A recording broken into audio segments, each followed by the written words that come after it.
What's up, everyone, and welcome to another episode of the JuiceBox, presented by LOCKCITY. It's Claw here today. Today we'll have episode number 198 of the JuiceBox With an outlook into the Thursday MLB slate.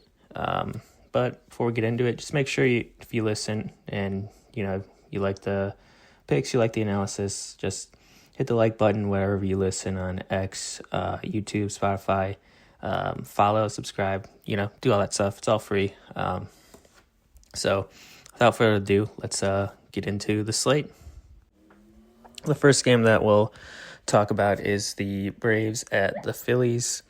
We've got Cal Quantrill versus Aaron Nola. Nola on the year is 2-7 with a 6.52 ERA. He hasn't been the Aaron Nola that we used to back in years past. He's been pretty bad all year long. He's got a 6.67 ERA at home this year, and he didn't even pitch that well versus the Nationals. On the road versus the Nats, he let up 6 earned, then he let up a couple when he faced them again, but he let up 9 versus St. Louis, 4 versus the Guardians. He had two good starts versus Arizona and Chicago, but he let up 4 versus the Mets, 7 versus the Giants. He let up 3 versus the Dodgers.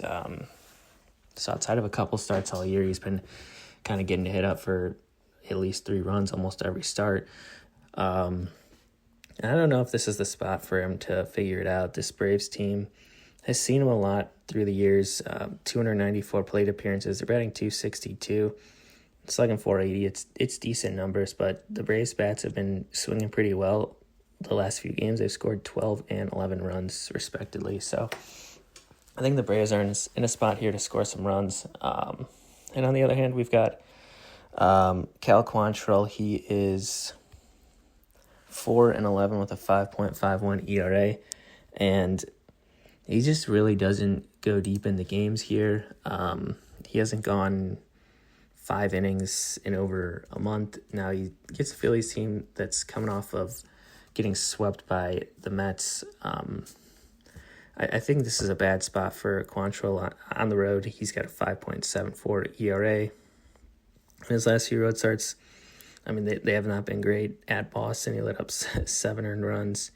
He did pitch well at Atlanta. Now he's with Atlanta, but he let up 7 to Houston. He let up 5 at the Reds, 3 versus the Mets. So he's really not been pitching that well. There's a couple good starts he had versus like St. Louis and Kansas City. Neither of those offenses, I would say, compared to this Phillies lineup. And when we look at how righties have been faring versus the Phillies, especially on the road, the Phillies bats really come alive at home. They got 3 off Jake Irvin, 3 off Cade Cavalli. They got 3 off Luis Castillo, 4 off Bryce Miller, 6 off of Logan Gilbert, 4 off of Dean Kremer. They got 5 off Giolito, 4 off Richard Fitz. There were a couple good starts in there by Charlie Morton and Jack Flaherty, but for the most part, they've been getting 3-4 runs off of every starter they face at home. And they've seen Cal a bunch throughout the years. 120 plate appearances. They're batting .283, slugging .592, so pretty decent numbers there. My best bet in this game is going to be the over 9.5. You can get that at -106. The next game that we'll take a look at is the Pirates at the Cardinals. We've got Braxton Ashcraft versus Miles Michaelis. Michaelis, he's 6-10 on the year with a 5.17 ERA. He does pitch a little bit better at home, though. He's got a 3.7 ERA at home on the year, but he still gives it up. Versus the Yankees, he let up 3 runs through 5. He let up 2 versus the Rockies. These are all home starts here. He let up 2 versus the Marlins. He did somehow shut out the Padres, but he's consistently letting up 2-3 runs at home. To everyone here, the Jays got 6, the Royals got 3, and the Reds also got 3 here. So outside of one good start here versus the Padres, he's letting up 2-3 runs every single time out. And he's facing a Pirates team here who's actually been hitting the ball well lately. If you take out yesterday's game, where they faced Sonny Gray, which is the Cardinals' best pitcher. Now, I mean, now we got Miles Michaelis. But here's what they've done, the righties lately. They put up 7 on Palante. They put up 4 on McGreevy, 4 on Brown, 5 on Sensazella. They got 2 on Chris Bassett. They didn't get to Max Scherzer, but they got a couple on Kevin Gausman as well. So over the last couple weeks here, they've been hitting up righties pretty well, and they get a soft matchup here versus Michaelis, who they've seen a lot over in their careers. They've got 117 plate appearances. They're only batting .231, but I think that with the way they're hitting, they should be able to get a few runs off of Michaelis here. And on the other hand, we've got Braxton Ashcraft for the Pirates. He's 4-2 with a 2.7 ERA. This is one of the Pirates' top prospects. He started to come out of the bullpen at the beginning of the year, but he's making the starts now, and he's really good. He's one of their top prospects. He's got electric stuff, and I think that he can pitch well versus this Cardinals team. I just don't like this Cardinals offense much at all, especially versus right-handed pitching. Lately, they've been doing nothing. Mladzinski, they only got one off of. They got one off of Oviedo. Pepe always shut them out. Sandy Alcantara held them to 1 run. Yuri Perez held them to 1 run. Will Warren, Luis Keel, Chase Dollander, Colin Ray, Shohei Ohtani, Emmett Sheehan, Tyler Glasnow, Dylan Cease, all 1 run or fewer. There were a couple starts they got to Joe Boyle and Adrian Hauser. Those games were in Tampa Bay, much in a much pitcher-friendly or hitter-friendly ballpark. It's a AAA stadium they're playing in. So outside of those games, they've really done nothing versus righties, especially in their home park. And looking at Ashcraft here, his last start versus the Rockies, which I know it's the Rockies, but 5 innings, 1 hit, no earned runs, 6 Ks. At the Cubs, I'd say it's much better lineup than the Cardinals. 5 innings, 3 hits, 1 earned. Versus the Reds, only 1 earned through 3. Before that, he hadn't really gone more than like 2 innings. So I think this is a good spot here for Ashcraft to pitch well. My best bet in this one is going to be the Pirates on the first 5 money line. You can get that at -112. I want to leave the bullpens out of this. The Pirates bullpen has used a ton of arms lately, so I'm not quite sure who's going to be available.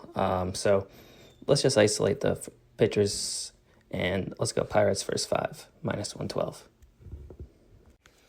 The last game that we'll talk about is the Yankees at the White Sox. We've got Will Warren versus Davis Martin. Will Warren comes into this 7-6 with a 4.47 ERA.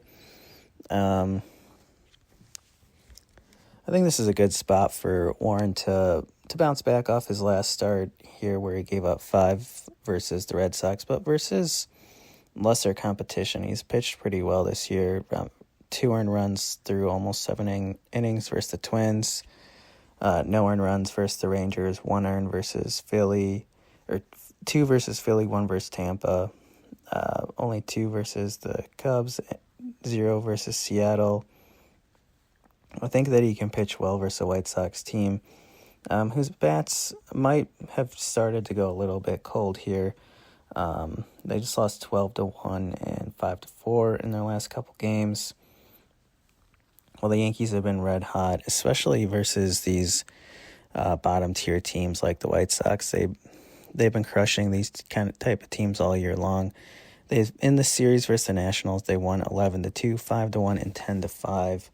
And even if we go a little bit back further, they've been hitting up these bad teams. Like I said, they beat the Twins 6-2, 9-1 as well.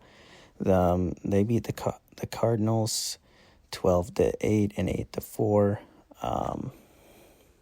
So they've been really taking care of business, especially against lower teams. Their struggles have come against the good teams like the Red Sox, the Blue Jays, the Dodgers, etc. But on the other hand, we've got Davis Martin. He is 5-9 with a 3.93 ERA. His BVP numbers versus the Yankees, it's very limited. 16 plate appearances. They're batting .375, slugging .500. But I do think he's going to have a tough time here. These Yankees bats have been swinging really well lately. They scored 11, 5, 10, and 7 in their last 4 games. And if we take out that Red Sox series, their bats have been hot. Versus the Rays, they scored 13. They scored 6 as well. Then versus the Cardinals, they scored 8, 12, 4. So I think the Yankees are going to put up a crooked number here. I just think they take care of business. White Sox really aren't playing for much. Yankees still have a lot to play for. I like Will Warren here. I think this is a great spot for him to bounce back. My best bet in this one is going to be Yankees minus 1.5. You can get that at minus 128. But for the JuiceBox Lock today, we're going to go with the over 9.5 in the Braves and Phillies game. So let's lock that in. Over 9.5 minus 106. Let's lock that in. Let's cash, and we'll see y'all again here tomorrow. Peace.